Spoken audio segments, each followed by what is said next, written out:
If you missed the London Lean Startup Meetup, the first one, I have to say you missed a great panel, but hopefully over the next few minutes I can help catch you up. I think everyone from new entrepreneurs to long-time lean practitioners got something out of it. It was a big panel, lots of topics, the discussion moved quite quickly, and in many cases was actually pushing the envelope. The agile developer crowd was dominant. I think this was positive because they have the most developed successes to share with us. I'm hoping we can hear more from them individually in the future. For example, Jesse Heitler had a slightly varied approach, which he called a minimum effort test, which to me sounded like a very accessible way for new lean entrepreneurs to get started.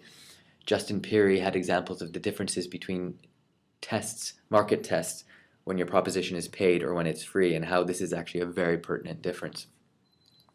David Pinto, who has a lot of experience with the culture and attitudes that pervade social enterprise, started a discussion about the broader place of lean startup in an action-centric commercial world. This discussion is already an undercurrent in social enterprise circles, as is financial sustainability. And I think this pairing of social enterprise and lean startup could help social enterprises find financial sustainability faster. It could also help social visionaries build stronger, scalable relationships with their constituents. The same way we look at it like market traction, they're looking at social traction. Another point is the terminology isn't immediately obvious to people who haven't read up on lean startup. So I think accessibility needs to be addressed. There were challenges raised by new entrepreneurs who, to be fair, are reasonably skeptical. One question was, how can lean prescribe actions when it mainly describes extremes of what not to do? So the way this question was being asked gives us an idea of how we can make lean startup more easily understandable.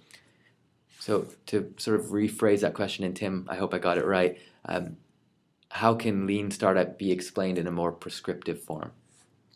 I think there's a lot of potential outside of the lean and agile community, which we can help realize with the lean startup process.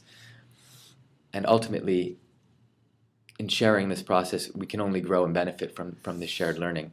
I can see the UK lean community being a huge part of this development because UK has a world-class social enterprise scene and an amazing design culture.